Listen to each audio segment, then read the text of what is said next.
my friends, come in. Please make yourself at home. Be comfortable here. I want you to enjoy yourself. Sit down right here. Warm yourself near the cozy little like button. Yep, the like button right down here someplace. It'll just make you warm and tingly and happy inside. Great to see you. So glad you're still with me. I'm having a blast. I hope you guys are too. You must be if you're still watching this stuff. So you must enjoy it. I have a great time putting it together.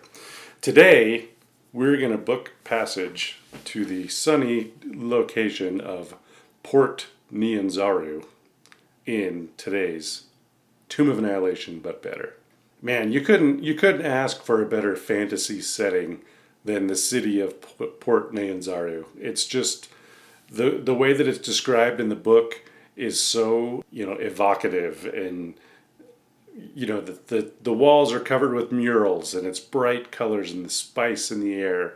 I love that they describe mobile art, like statues that kind of move through some motion of water and things like that, where all the rainwater that comes in gets distributed and used for all kinds of crazy things. There's dinosaurs walking in the streets. It's just an awesome fantasy place to start this campaign, and kind of as an anchor. Port Nyanzaru is the only civilized city on the peninsula of Chult. There are several other cities that have come and gone that are hidden out in the jungles, but Port Nyanzaru was reclaimed, and it's now a hustle bustle of trade, commerce, and it's such a cool exotic location. So you could realistically spend 5, 6, 7, 8 sessions, full sessions, just in this city. There's so many things going on. There's so many different factions. There's so many different little side quests and rumors that come up. And then just so many places for you to create your own encounters or opportunities for adventure in this city. It's just really, really cool. And with that, I can't imagine that the authors of this campaign expected you to do all of it, but they gave you all kinds of background information. Yeah, there's politics and factions going on at every corner of this town. I mean, just listed off, we have the Emerald Enclave, Flaming Fist, Harpers, Lord's Alliance, Order of the Gauntlet, Red Wizards of Thay, the Utepka Society, and the Zentarim, all in this back alley, hidden right in plain sight, politics going on. And each one of those is a huge campaign starter. You could go off on all kinds of tangents on all the murky politics that's going on. By the way, the Utepka Society is like a neighborhood watch on steroids. Like, it's the underground secret police of Port Nyanzaru, and they kind of, if they see somebody that's not living the way they should be doing, or that's putting the city at danger, you get a little token, a little Triceratops token at your door. And if you see that, you know that that's your warning. You better shape up or something bad's going to happen. There's also the 7 merchant princes of the port. And they act as sort of a de facto government, but they each take care of a little bit of commerce. One specializes in magic, and one specializes in gems, and one specializes in all this kind of stuff. So they have their own little, it's almost like their little guilds or whatever, and they work together to keep the commerce running. And there's a ton of information on those guys. I mean, I worked in, I think, 2 of them into my campaign. So there's 5 other ones that could be part of any kind of thing that you want to put together. So it's just vibrant. Vibrant's the word I would use for this town. Full of possibilities that you can do anything you want. So let me tell you some things that I put together for this campaign that aren't in the book, but I think add a little bit to this city. I knew my players wouldn't stay here for a long time, so I wanted to make sure that I packed in as much adventure as I could. They were itching to get out into the jungle, so I knew they wouldn't be city slickers for long. So here, let me tell you some things that I put together. First, and this has no bearing on any story or whatever, but there is a dragonborn. His name is Zindar, who's the port master. So if you arrive by ship, he's the one that comes and meets the ship, and He can give you a couple quests, but for whatever reason, I made him just super overweight. So I've never thought of an overweight dragonborn before, and I don't know why I thought of it this time, but it just tickles me every time I think about it to see this dragonborn kind of waddling on out there. And I guess that was well before the D&D movie where Thumber Chud was a little chunky. But similar kind of idea. Anyway, that's here nor there. Just a funny little detail that I worked in. Volo is here, of Volo's Guide to Monsters. I actually had my party meet him before they got here, so they kind of knew about him. And funny side note, he was selling his book. He's on a book tour, basically. And my characters bought a copy of Volo's Guide to Monsters. And I allowed them to use it if they found a new creature that they didn't know. They could kind of cross-reference it and maybe understand a little bit about it. If it has immunities, or if it has weaknesses, or what kinds of things it can do, that's the kind of thing they could learn with it. But he told them, he told them the best place to hang out. It's a bar and inn called the Thundering Lizard, and he invited them to a party. So work him in a little bit into your campaign, and they went to the party, and they were just talking with them about what they were trying to do and what they're planning on doing. Because at this point in my campaign, they didn't know about the death curse yet, really. So they're just there in town, and they're whining and dining with Volo, and there was a musical group on stage that was playing, entertaining, and the lead singer had a green streak through her hair, and as she was singing along, she just groaned and dropped to the ground, and she had the purple scars of the death curse on her, which was a memorable moment, and which comes around full circle here in a minute. Make sure you use Volo if you can.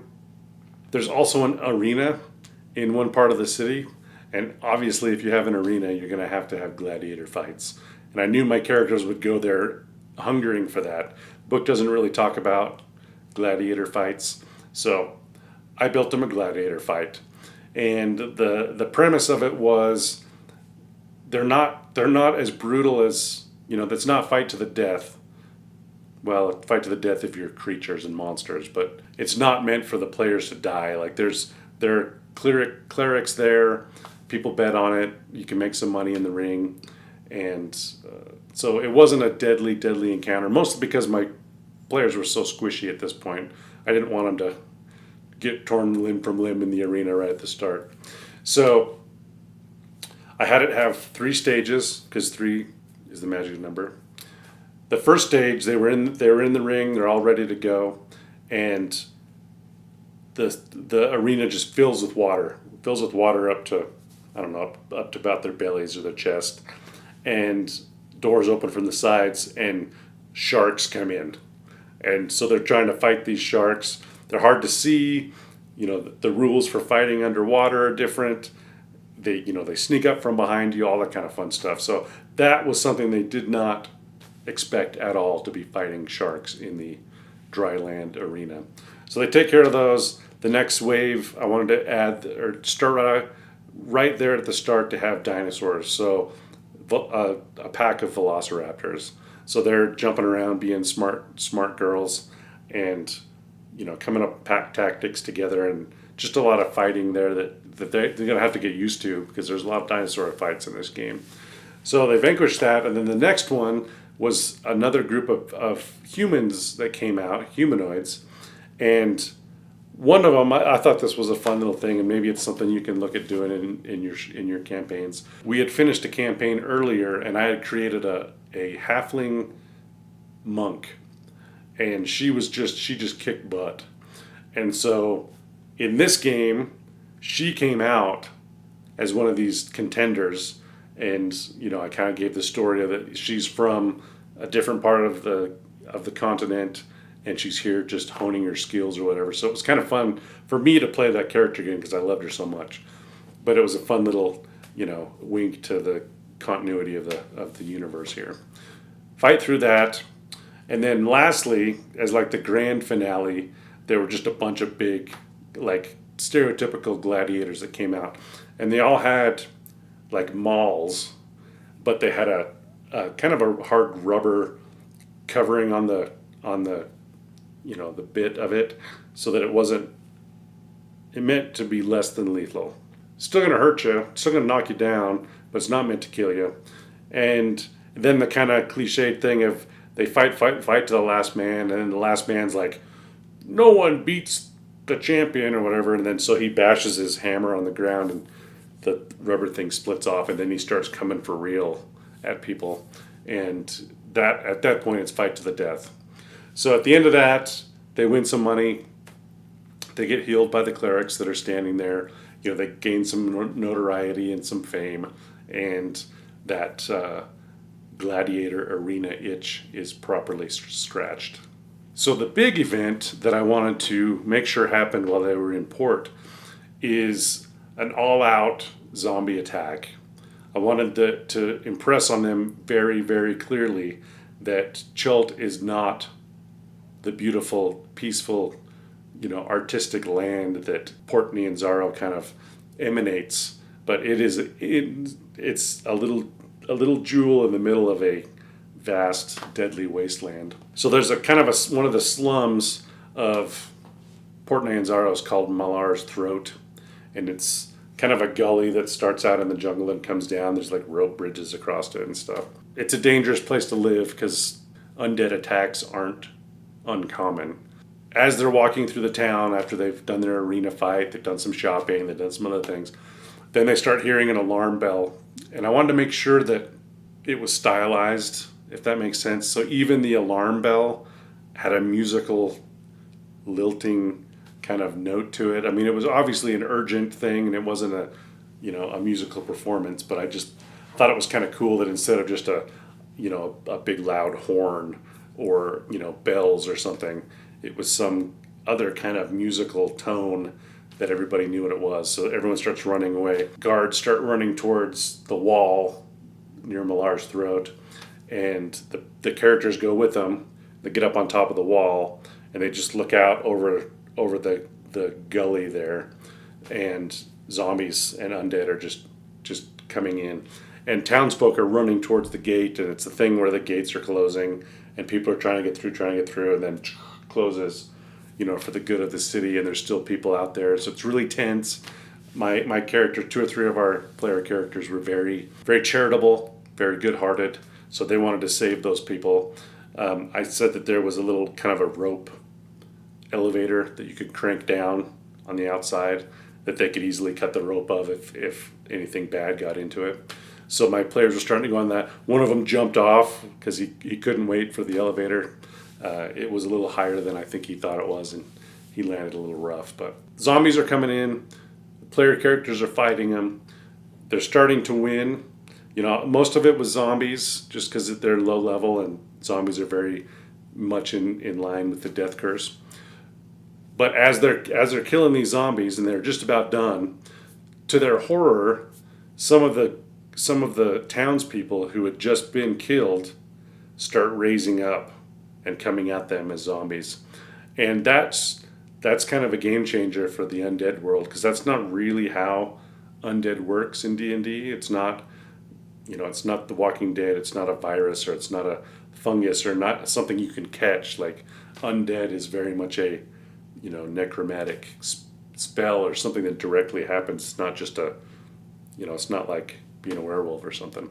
So this starts happening, and this, to me, and you can see my video about the death curse, I added this in there so that it was more like a zombie apocalypse, and the death curse is even more terrifying. So then they have to mow through these common folk that just barely were killed by zombies. And finally, when they're all done with all of that, they go back to the wall, they get up on the top of the wall. And then I had kind of an emissary come to them and say, Master Wakanda would like to speak to you. Wakanda is one of the merchant princes. And you're going to say Wakanda every single time, but it's Wakanga. So they go to Wakanga's place, and he feeds them. He's so gracious.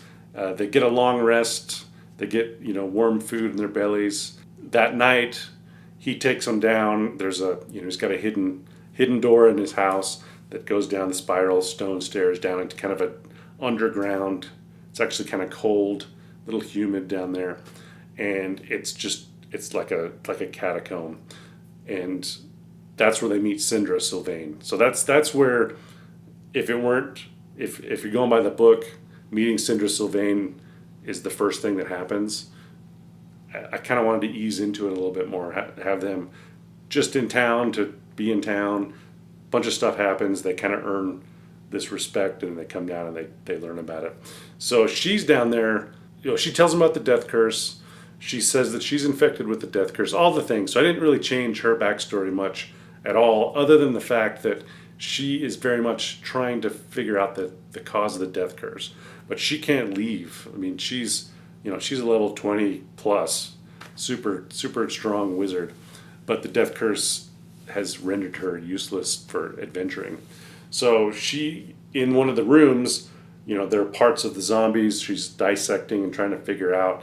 She's trying to do experiments on things to figure out how it's working. As the party walks by, they actually see the body of that singer with the green streak in her hair. They're on the table being examined and dissected. So they, right there, it ties in. This is real. She's looking at every single thing. Like, that girl just barely died. She's already down here. There must be, kind of just plays to how much power Wakanda and them guy and Syndra must have to be able to have this underground lab going on. Syndra just tells them all kinds of great things. I mean, she tells them about Rosnisi and his undead that he's unleashed on the continent. They learn about the company of the Yellow Banner, who was an adventuring group that came through months before and was never heard again, that they were looking for the tomb, looking for Omu. They learn about Vorn. In my campaign, Wakanda wanted Vorn back. I think that's how it's in the book. So he offers to give them something in return for finding it. I had a teleportation circle here in this basement, so to help them travel a little faster once they find other teleportation circles. And I had them more like they had 6 sockets and 2 stones, and so you could put the stones in the right places, and that's where you would teleport to. So she told them the code to hers. So they use that. My party used it 2 or 3 times to get back and forth quickly. Oh, and they give them the map. So Wakanga says, and basically the most valuable treasure I can give you is this map of Chult, and it's the map the players look at. It's the hex crawl map, and he tells you that this is one of the most prized possessions of anyone on the peninsula, because it's such a trackless wasteland, and this is the most accurate map that they have.